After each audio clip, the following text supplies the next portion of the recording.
Isiniwalat ni Andrea Brillantes kung bakit niya mahilig bumubugbog ng mga lalaki sa mga eksena ng aksyon. Paano kung ang aktres na kilala mo para sa emosyonal at dramatikong mga papel ang biglang naging tagapaghatid ng suntok? Pinatutunayan ni Andrea Brillantes na hindi lamang siya isang pamilyar na mukha sa telebisyon. Sa pagkakataong ito, papasok siya sa isang mas mahirap na mundo, isa na puno ng mapanganib na mga stunt, matinding away, at mga eksena kung saan personal niyang hinaharap ang mga lalaking kalaban. Ngunit may isang partikular na bahagi ng mga eksena ng aksyon na ito na inamin ni Andrea na talagang kinagigiliwan niya. At ang kanyang sagot ay nagpatawa sa mga reporter. Bakit nasisiyahan si Andrea na gawin ang sarili niyang mga stunt? Bakit niya gusto ang mga eksena kung saan tinatalo at binubugbog ng kanyang karakter ang mga lalaki? At maaari kayang ito ang simula ng isang ganap na bagong kabanata sa karera ni Andrea.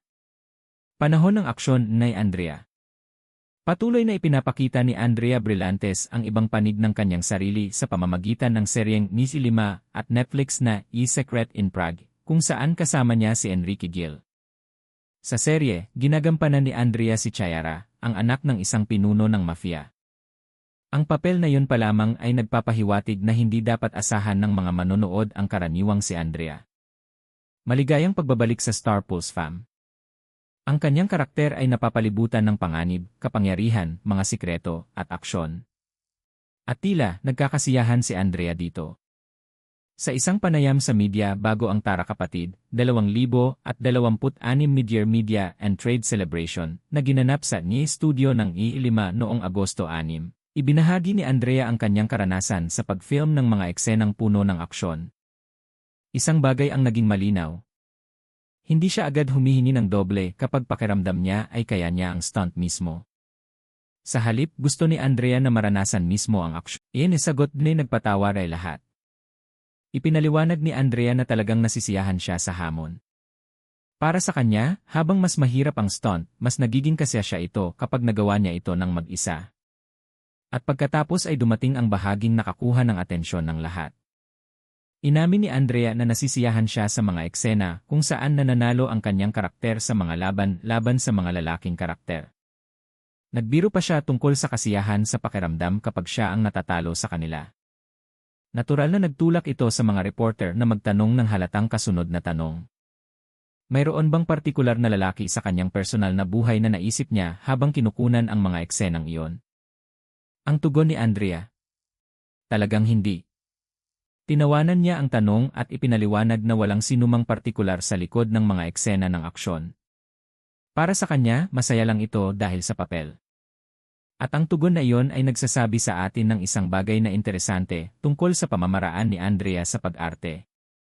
Hindi niya kinakailangang subukang magdala ng personal na emosyon sa bawat eksena ng laban.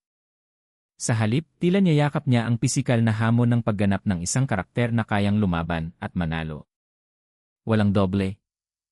Ang mas interesante pa ay ang kahandaan ni Andrea na gampanan ang ilan sa mga aksyon mismo. Ang mga sequence ng aksyon ay maaaring pisikal na hinihingi. Nangangailangan ang mga ito ng tiyempo, koordinasyon, pisikal na paghahanda, at tiwala sa pagitan ng mga aktor at ng stunt team. Ang isang maling galaw ay maaaring gawing mapanganib na sitwasyon ang isang simpleng eksena. Gayunpaman, sinabi ni Andrea na nasisiyahan siya sa hamong iyon.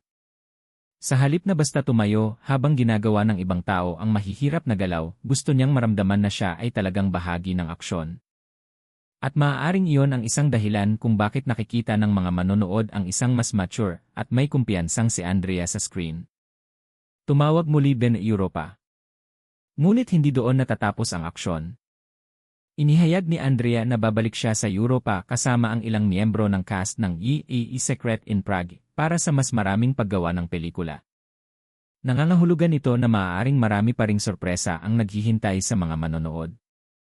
Kung ang mga lokasyon sa Europa at ang kwento ng mafia ay lumilikha na ng intriga, ang susunod na mangyayari ay maaaring magdala ng kwento sa ibang antas. Makakaharap ba ni Chayara ang mas mapanganib na mga kalaban? Matutulak ba ang karakter ni Andrea sa mas malalaking action sequence? At ipagpapatuloy ba ni Andrea ang kanyang sariling mga stunt? Iyan ang mga tanong na kailangang patuloy na panoorin ng mga tagahanga upang matuklasan. Gusto na Andrea ng pelikula by estilo ng Boy Busty.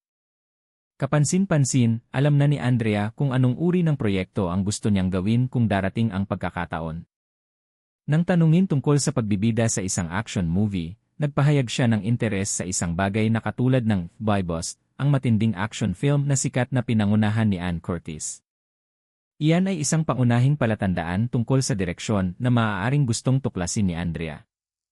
Kilala ang Boy Boss sa mga pisikal na mahigpit na fight sequence at walang humpay na aksyon. Kaya isipin si Andrea na gagawa ng isang buong action movie kung saan kailangan niyang lumaban, tumakbo, mabuhay, at harapin ang mga mapanganib na kalaban. Handa na ba siya para doon? Batay sa sinasabi niya ngayon, tiyak na mukhang interesado siya. At kung patuloy na paunlarin ni Andrea ang kanyang mga kasanayan sa pagkilos, maaaring magbukas ito ng isa pang pinto sa kanyang umuunlad ng karera. Pero isa pang nakagugulat ni pagbabago. Gayunpaman, ang panayam kay Andrea ay hindi lamang tungkol sa aksyon.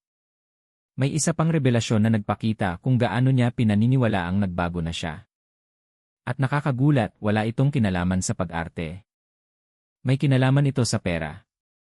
Sinabi ni Andrea na nagsisimula na niyang mapagtanto na mas nagiging mature na siya dahil sa wakas ay natututo na siyang mag-ipon. Mag-ipon.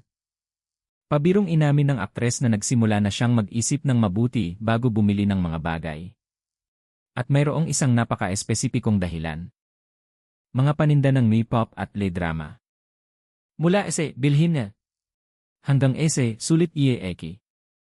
Naalala ni Andrea na dati ay mas mapusok siya pagdating sa pagbili ng mga paninda na may kaugnayan sa kanyang mga paboritong K-pop idol at K-drama star.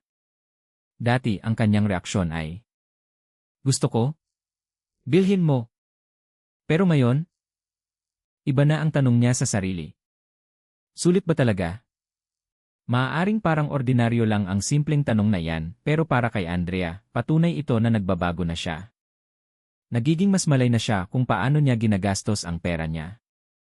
Iniisip niya kung sulit ba talagang bilhin ang isang bagay sa halip na agad na kunin ang kanyang pitaka. At nakakatawa ang napagtanto ni Andrea. Nagbiro pa nga siya na sa wakas ay nag-mature na siya dahil nagiging mas matipid na siya.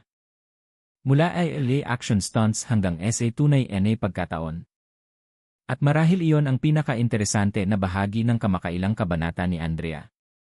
Sa screen, nagiging mas walang takot siya. Sumasagot siya ng mga mapanghamong eksena ng aksyon. Nakikipaglaban siya sa mga kalaban. Gumagawa siya ng mga stunt. Naghahanda siyang bumalik sa Europa para sa mas maraming paggawa ng pelikula.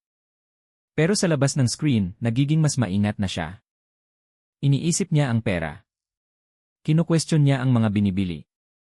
Natututo siyang makilala ang pagkakaiba ng isang bagay na gusto niya lang at isang bagay na talagang kailangan niya.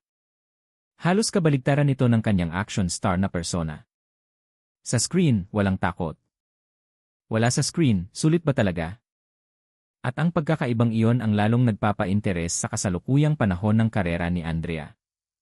Malinaw na papasok si Andrea Brillantes sa isang nakakaintrigang yugto ng kanyang karera. Mula sa mga dramatikong papel hanggang sa matitinding eksena ng aksyon, ipinapakita niya na marami pa siyang maaaring gawin kaysa sa inaasahan ng mga manonood. Ang kanyang papel bilang Chayara sa A Secret in Prague ay nagbibigay sa kanya ng pagkakataong tuklasin ang isang mas matigas na karakter. Habang ang kanyang kahandaang magsagawa ng mga stunt ay nagpapakita kung gaano niya nasisiyahan na itulak ang kanyang sarili. At ngayon, dahil may isa na namang pag-shoot sa Europa at ang posibilidad ng isang action movie na inspirasyon ng Boy Boss, maraming dahilan ang mga tagahanga para magtaka kung ano ang susunod. Maaari kayang maging isa si Andrea sa mga susunod na pangunahing babaeng action star ng Pilipinas. Sa ngayon, nasisiyahan siya sa bawat suntok, bawat stunt, at bawat hamon. At sa kabalintunaan, habang maaaring mas kaunti na ang ginagastos ni Andrea nitong mga nakaraang araw, tiyak na hindi siya nag-aalangan pagdating sa pamumuhunan sa kanyang karera sa pag-arte. Kaya ang malaking tanong ay nananatili. Nagsisimula pa lang ba ang panahon ng action star ni Andrea Brillantes? Tanging panahon at ang kanyang susunod na proyekto ang ikwento mo. Kung nagustuhan mo ang update na ito, huwag kalimutang mag-like, mag-subscribe, at on ang mga notification para sa iba pang pinakabagong kwentong pang-aliw sa Pilipinas mula sa Star Pulse.